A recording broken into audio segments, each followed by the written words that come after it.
तो लाइक मेरे चॉपर का फ्लो कैसा है, तेरे साफ देखे कफ देखे कर मुँह में ताक देखे मीठे मैंने देखे, ऑलरेडी यही मसले चालू है क्योंकि कैसा है कि हम रैपर्स हैं, हमारे 12 के 12 महीने शो नहीं चलते।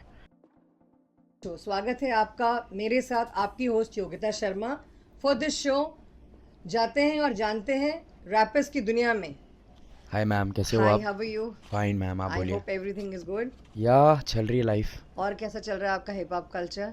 हिप हॉप कल्चर तो मैम बहुत सही चल रहा है, बट कहीं ना कहीं हिप हॉप में लोग आ तो रहे हैं बट समझ नहीं पा रहे कि वो कर क्या रहे हैं।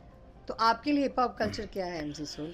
मेरे लिए तो मेरे लिए अगर पूछा जाए, अगर मेरे लिए हिप हॉप मेरा क्या है, तो मेरे लिए मेरा हिप हॉप एक खुली किताब है, लाइक ओपन बुक, ठीक है, जिसका राइमिंग्स मैं खुद हूँ। करेक्ट। और जब तक मैं मर नहीं जाता ना, तब तक ना वो किताब बंद होगी और ना उसके राइमिंग्स भरेंगे। It's really nice. That is hip hop for me. अब इट इज लोगों के वेरी लिए हिप हॉप क्या नाइस है पता थॉट। नहीं। जब आपको ऐसा लगता है नहीं, now now this is my thing very I think ये मेरा मुझे इंस्पायर करते हैं। लाइक जब मैं नेपाल में था, मैंने लिसन किया था यामा बुद्धा को। वो ओह, हमारी कंट्री के सबसे बेस्ट रैपर थे, यामा बुद्धा। उनके बाद अगर मैंने किसी से सुना है तो दैट इज़ MC बेला भाई। और ओके। उनके गाने मेरे को बहुत पसंद है। तो अगर मेरे को लाइफ में कभी ऐसा किसी ने पूछा कि भाई तुझे बेला के साथ कोलैब करना है, तो मैं ऑफकोर्स हाँ बोलूँगा, बट कब बोलूँगा? जब मैं उनके जॉनरा में अगर कोई स्टाइल करूँ तब बोलूँगा। करेक्ट। अब वो गैंगस्टर कर रहे हैं और मैं सैड करूँगा तो उसमें मज़ा नहीं आएगा ना। बिल्कुल नहीं अच्छा उनकी लगेगा। वाइब अगर मैं उनको उनकी वाइब दूँ तो उनको पसंद आएगा। अब मैं उनको दर्द सुनाने बैठा, वो मुझे गैंगस्टर सुनाने बैठे, तो मेरे को वो चीज़ देने मज़ा नहीं आएगा। तो मेरे लिए तो बेला भाई is my inspiration, and one more fantastic. Guy there is a Neel swag, he is also crazy artist. Very nice. Okay, अब ये बताइए कि what's your next move basically, आप क्या करने वाले हैं? मेरा तो ऐसा है कि जैसे स्काई भाई इवेंट ऑर्गेनाइज किया उन्होंने, मैंने फर्स्ट टाइम उनको मिला, तो मुझे एक ऐसा ये चीज़ कौन है लगा। स्काई भाई आपके लिए? क्या मेरे आप लिए करते हैं? स्काई भाई इज़ फॉर मी, अगर मैं बताने जाऊँ तो रियल चीज़, ठीक है, मैं बोलता नहीं कि जल्दी किसी के बारे में कुछ। तो स्काई भाई, मैंने जब उनको पहली बार देखा, फर्स्ट टाइम हमारी इतनी बात नहीं हुई, बट जब मैंने सेकेंड टाइम उनको देखा तो मेरे को लगा कि हाँ, ये वो बंदा है जो रियल OG है सीन का। He is a cool guy actually. या is the real OG of this scene. मतलब आप समझ रहे हो, आप एक इवेंट ऑर्गेनाइज कर रहे हो, ठीक है, और आपको फ़र्क ही नहीं पड़ रहा है कि आपकी इनकम क्या आ रही है और क्या नहीं आ रही है, बस मैं खर्चा कर रहा हूँ, बेइंतहा खर्चा कर रहा हूँ। क्यों? क्योंकि मुझे आर्टिस्ट को स्टेज देना है। Very true. और आज की डेट में कौन सोचता है कि एक आर्टिस्ट को स्टेज देना। बहुत कम लोग, in fact Sahil Vaswani is a part of Sky and Sky is a part of Sahil Vaswani. तो तो दैट इज़ द थिंग। ये आपने जो बोला, I really liked it and I appreciate कि आप एक दूसरे को सपोर्ट करके चल रहे हो, and I think God bless you for all this things. Thank you so much. Okay, what kind of a music you like एमसी सोल? जैसे कि आप बता सकते हैं कि किस तरह के गाने आपको अच्छे लगते हैं, और एक रैप आपके मुंह से बिल्कुल हम सुनना चाहेंगे। तो लाइक मैं ज़्यादातर सैड वाइब करता हूँ ओके, क्योंकि मैं दर्द में रहता हूँ। तो एक लाइन थी मेरी, लाइक अभी मेरे खुद के थोड़े मसले चल रहे हैं, मेरे झगड़े चल रहे हैं किसी के साथ। तो मैं पूछ सकती हूँ कौन है वो? आई मीन व्यूअर्स भी जानना लाइक चाहेंगे दैट कौन इज़ है अ वो। थिंग भाई, एक होता है कि हर एक इंसान को बनाने के पीछे एक औरत का हाथ होता है। मेरे पीछे दो औरतों का हाथ है। One is my girlfriend is no Ruby, and second is my mom, जो एनी वक्त मेरे साथ रहती है। और कल से हमारे थोड़े झगड़े चल रहे थे, तो उसके लिए एक लाइन लिखी थी कल कि रखे जेने आसरे मैंने कही वो तेरे अभी पास में, पर तू होगी हर पल लम्हा मेरे साथ में। खुदा से मांग के बैठा हूँ दुआ तेरी आज में, मरने के बाद दोनों की कब्र होगी आज साथ में। खुदा से कही मैंने इतनी सी बात है कि कब्र के अंदर हो मेरा माइक्रोफोन मेरे पास में, और मैं कॉल पे करती रहूँ वो सारी रात बात में, और गलती होगी मुझसे तू माफ़ कर देना कब्र में आज दे। वेरी तो that nice, is the thing. Very nice. लेकिन भगवान करे कि माँ आपकी हमेशा आपके साथ रहे। अच्छा, एमसी सोल, आपकी लाइफ में सबसे डार्केस्ट मोमेंट क्या था? जैसे अगर मैं जानना चाहूँगी, व्यूअर्स जानना चाहेंगे, एंड ऑफ ओके, कोर्स हमारी टीम भी जानना चाहेगी आपके बारे में। मेरे लिए ना सबसे डार्केस्ट मोमेंट ये था कि मैं जब 2008 में, जब मैं नेपाल में रैप करता था, फ्री स्टाइल करता था, उसके बाद मैं मुंबई आया, ठीक है। मेरा एक रिलेशन था 2011 से लेकर 18 तक, एंड लाइक आफ्टर उसके जाने के बाद मैं कुछ 3 साल तक बहुत ज़्यादा डिप्रेशन में था, और ना घर से बाहर निकलता था, ना किसी से बात, ना कुछ, खाली कानों में बीट्स बजते रहते थे, और पूरी रात, मतलब 3 साल आप एक कमरे के अंदर बंद हो। मतलब आपने बहुत बेइंतहा मोहब्बत की उसके हाँ, साथ। तो लाइक आप 3 साल तक एक कमरे के अंदर बंद हो और आपके पास कुछ नहीं है, खाली स्पीकर और बीट बज रही 3 सालों तक अंदर। और उसके बाद 22 में मैं फिर वापस बाहर आया सीन में। पहले अंडरग्राउंड में था, फिर सीन में बाहर आया। मुंबई के बहुत सारे कॉलेज पार्टिसिपेंट्स किए, हर एक कॉलेज में जीता, एंड लाइक 2022 मैंने पार्टिसिपेंट किया, 2023 में मुंबई के हर एक कॉलेज का जज था। फैंटास्टिक।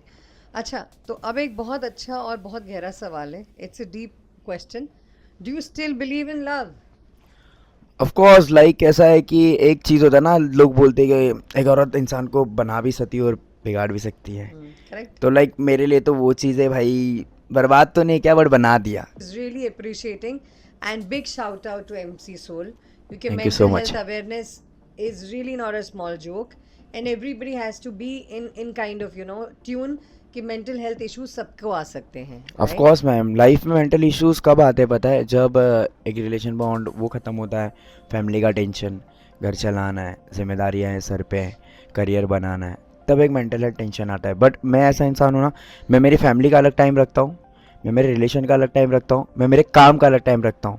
मैं तीनों को मैशअप नहीं करता, मैं तीनों को इक्वली जब टाइम देता हूँ ना, तो मेरा वर्क प्रॉपरली जाता है। Correct. That is the thing. अगर आप अपने एक एक काम को सही टाइम दोगे तो आपका काम एकदम प्रॉपर होगा और वो आप उसमें ना आराम से आगे निकल सकते मुझे हो। ऐसा लगता है कि आप अपनी माँ से बहुत ज़्यादा प्यार करते हैं. You love your mom, right? मेरा ऐसा है कि मैं मेरी मॉम Any को struggle time जो बहुत ज़्यादा आपको चुभता है या आपको ऐसा लगता है काश मैं वो कर सकता. लाइक एक टाइम था जब ये लेट्स ग्रो जब सीज़न 1 था, जिसका मैं ऑलरेडी चैम्पियन रह चुका हूँ, तब मेरे पास जाने के लिए पैसे नहीं थे और मेरी माँ ने ना उसके हाथ की चूड़ी गिरवी रख दी थी। और लाइक वो टाइम पे मेरे अंदर ये था कि भाई मेरे को जाने का और मेरे को जीत के आना है। और मैं जब जीत के आया तो मैं दूसरे दिन घर नहीं गया, मैं पहुंचा सुबह यहाँ पे मुंबई में। मैं चंडीगढ़ से ट्रेन पकड़ा, मैं 12 साढ़े 12 बजे पहुंचा। मैं सबसे पहले सोनार के उधर पे गया, वो चूड़ी लिया और मेरी माँ को दिया लाके। This is so sweet. God bless you, MC Soul. वो मेरे लिए ना, वो 25,000 जो मैं जीता था ना, वो बड़ा नहीं था मेरे लिए। वो मेरे हाथ में जो चूड़ी थी ना, वो मेरे लिए सबसे बड़ा अमाउंट था। दैट इज़ द थिंग था मेरे लिए वो, क्योंकि मेरी मॉम ने मेरे को इतना हिप हॉप के लिए सपोर्ट किया।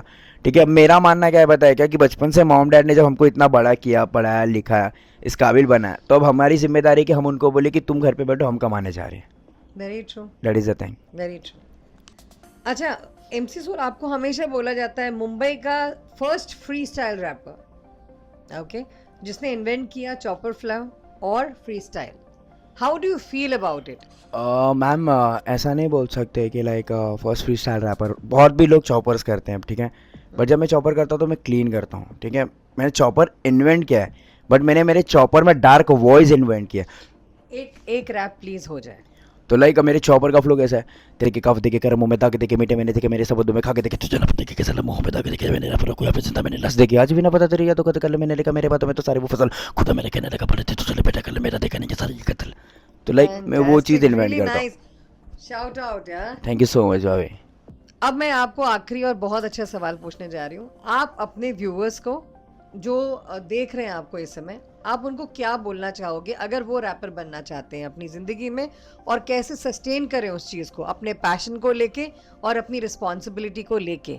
तो आप क्या एडवाइस दोगे उन लोगों को, क्योंकि उनको अपनी बीवियों को भी रखना है. ऐसा भी नहीं, you can not leave your wife for some passion, और पैशन को शायद अपनी बीवी के लिए छोड़ दें. बहुत लोगों ने किया भी है सैक्रिफाइसेस. Yeah, of तो course. आप क्या सलाह दोगे, आपका एडवाइस क्या रहेगा उन लोगों के तो लिए? देखो भाई, मेरा बोलने का मतलब क्या है बताएगा, फैमिली को टाइम दो, अपने वर्क को टाइम दो, अपने काम को टाइम दो, हर एक चीज़ को है ना साथ में लेके चलो। और कभी भी लाइफ में एक चीज़ याद रखना वाले में, किसी के जैसा बनने की कोशिश मत करो, कुछ ऐसा बने कि लोग तुमको बोले भाई इसके जैसा बनना है। समझ रहे हो? हिप हॉप ऐसी चीज़ है ना भाई, तेरे को रास्ते में थोड़े मोड़े कांटे तो मिलेंगे यार। अब तुम ये ख्वाब लेके सोओगे कि भाई मैं सुबह हूँ, मेरा आज 1000 फॉलोवर है और मैं सुबह उठ रहा हूँ, रात को सो रहा हूँ, भाई मिलियन हो गए, ये खाली पिक्चरों में होता है, ये लाइफ में घसना पड़ता है। तो तुम अगर ये चीज़ समझ रहे हो, ठीक है, हर एक चीज़ के लिए बोलते हैं ना एक चीज़ इंपॉर्टेंट होती है। तो जॉब करेगा, तेरा मंथली इनकम होगा, उसमें से आधे सेविंग कर, तेरे गाने बना।